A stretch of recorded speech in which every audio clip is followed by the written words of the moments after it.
네, 안녕하세요. 여러분, 오늘도 마음 편안하셨나요? 마음이 편안해지는 소통. 오늘은 수강생이 궁금할 것 같은 질문 세 가지에 대해서 나눠보겠습니다. 네, 제 지인에게 한번 물어봤어요. 내 강의를 떠올리면 어떤 게 궁금할 것 같아요? 라고 말이죠. 그랬더니 지인이 여러 가지를 말해줬고, 제가 그것을 조금 잘 재구성하여서 이렇게 가져왔습니다. 여러분, 같이 한번 가보실까요? 네, 첫 번째, 어느 정도까지 소통을 해야 할까요? 그리고 두 번째, 배운 소통 방식이 정말 효과가 있을까요? 세 번째, 강사님은 주로 어떻게 소통하시나요? 이렇게입니다. 그럼 첫 번째 질문으로 넘어가 볼게요.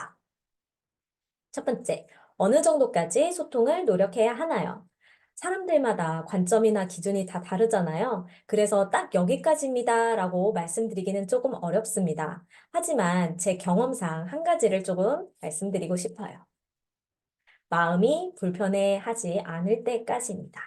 예를 들어서 그 상대방과 대화에 앞서서 마음이 무척 긴장된다거나 이제 두려운 분들이 있어요. 그런 감정들이 조금은 사그러질 때까지를 말씀드리는 거예요. 저 같은 경우는 엄하고 통제적인 아버지 밑에 자라서 그게 성인이 될 때까지도 영향을 끼쳤습니다. 결혼을 준비하던 시점에 아버지가 본인의 방향대로 흘러가지 않는다면서 제게 버럭 화를 또 내더라고요. 또 이제 올 것이 왔구나. 이렇게 체념하면서도 더 이상 이렇게 대화에 휘말리고 싶지 않아. 라는 게 깨닫게 되었죠. 그래서 저는 조금은 차분하면서도 단호하게 아버지에게 말을 했습니다. 아빠, 나는 아이 권진주가 아니에요. 성인 권진주예요. 그렇게 소리 지르지 않아도 충분히 알아들을 수 있는 나이예요. 계속 그렇게 말씀하시면 대화하고 싶지 않아요. 라고 말이죠. 저희 아버지 반응 어땠을까요? 그래, 딸아. 내가 너무했지. 라고 스윗하게 오셨을까요? 전혀 아니죠. 아버지가 뭐라고? 라고 좀 어처구니 없어 하시면서 전화를 훅 끊었어요. 내가 또 관계를 망치는 건 아닐까라는 걱정도 되고, 한편으로는 그래도 하고 싶은 말 했어. 그냥 답을 기다리는 수밖에. 이렇게 그냥 마음을 먹었던 것 같아요. 한 시간 뒤쯤 아버지에게 전화가 왔어요.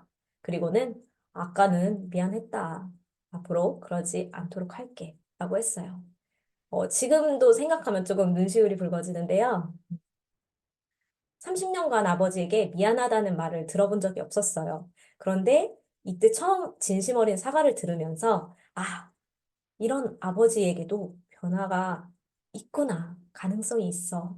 이런 마음을 먹게 되었고, 저는 긴장을 살짝 내려놓으면서 아버지와 소통을 자주 할 수 있던 계기가 되었어요. 두 번째, 배운 소통 방식이 정말 효과가 있을까요? 라는 질문입니다. 그렇죠. 반신반의할 수밖에요.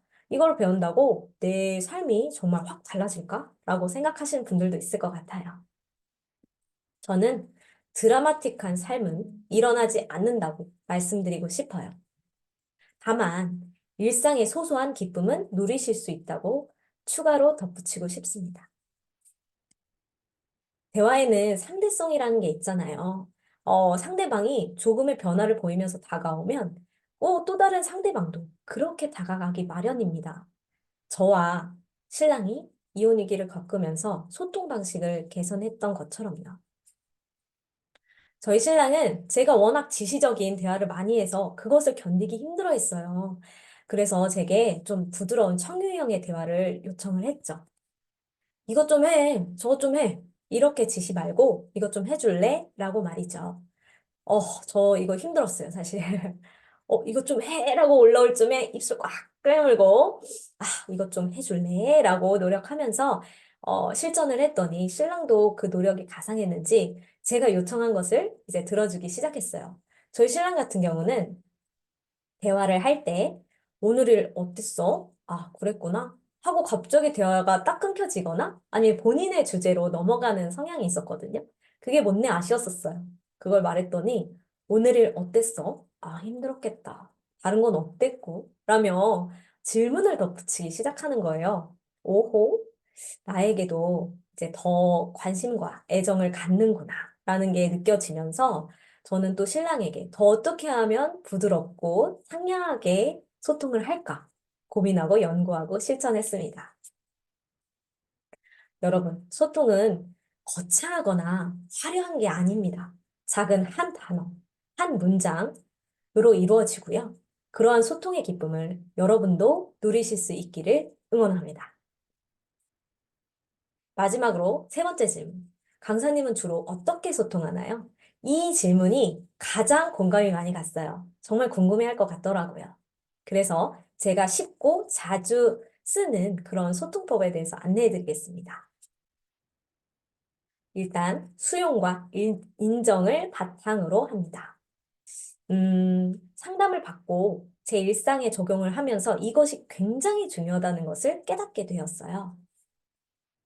제 신랑과 대화를 할 모습을 떠올리면 이전 같으면 신랑이 일상에서 얘기를 했을 때 제가 온전히 받아들이지 않고 이건 그건 이렇지 않나?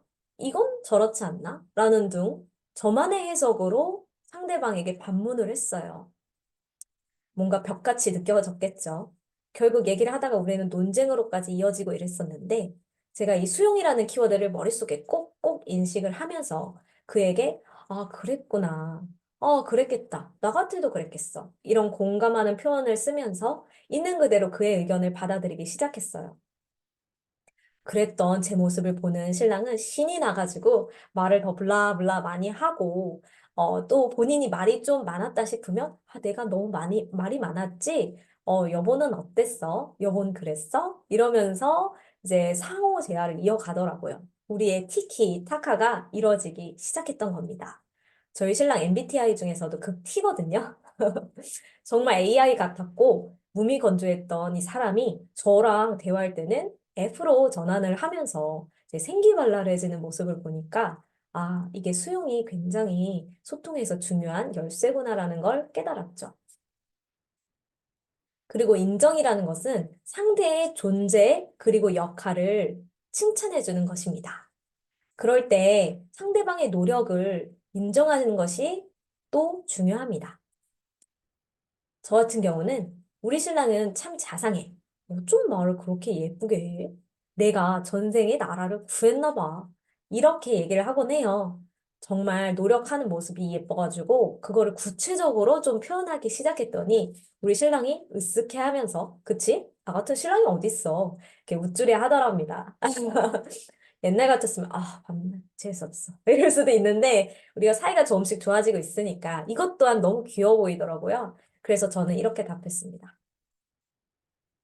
그럼 여보가 최고야. 이렇게 쌍 엄지척을 날렸죠. 둘이 오고 가는 덕담석에 아주 몽글몽글한 분위기까지 만들어지더라고요. 그리고 이거를 친정에 비슷하게 적용을 해봤어요. 어느 날 아빠와 엄마가 이제 통마늘을 열심히 이렇게 까고 있었어요. 그 모습이 뭔가 오손도손 되게 사이좋아서 너무 보기 좋았어요. 그래서 이렇게 다가가서 말을 건넵니다. 아빠는 가정적이야. 엄마 참 좋겠다. 엄마 말 잘 듣고 도와주는 아빠가 있어서 라고 했죠. 저희 엄마도 기분 좋았지만 가장 기분 좋았던 건 누구였을까요? 맞습니다. 아빠예요. 무탄 미소를 지으시면서 아빠는 엄마 말을 더 잘 듣고 자상 모드를 유지하는 아빠가 되어가고 있었죠. 저는 이를 통해서 언어가 정말 중요하다. 그것도 긍정적인 언어라는 것을 깨닫게 되었죠. 마지막으로 여러분에게 말씀드리고 싶은 게 있어요. 갑자기 영어가 나와서 좀 당황하셨죠? 네, you're enough. enough는 충분하다라는 뜻인데요. 여러분은 이미 소통을 하시기에 충분합니다. 그런데 여전히 소통은 어려운 숙제다. 넘을 수 없는 벽이다. 라고 느끼실 수 있을 텐데요. 제가 앞서 말씀드린 것처럼 한 단어, 한 문장으로 이제 시작해 보시는 건 어떨까 싶어요. 특히 실천이 중요한데요. 아무리 마음속으로 머릿속으로 생각하면 상대방은 모릅니다. 예전에 저는 말 안 해도 알지 않을까? 이런 환상에 젖어 있었더니 우리 상담사님께서 제게 그건 판타지입니다. 라면서 딱 꼬집어서 말씀을 해주셨어요. 내가 상대에게 바라는 판타지를 꿈꾸지 마시고 같이 내가 먼저 실행하는 그런 판타지를 꿈꿔보는 건 어떨까요? 네, 오늘 주제가 제 강의에 궁금할 것 같은 세 가지 질문이었어요.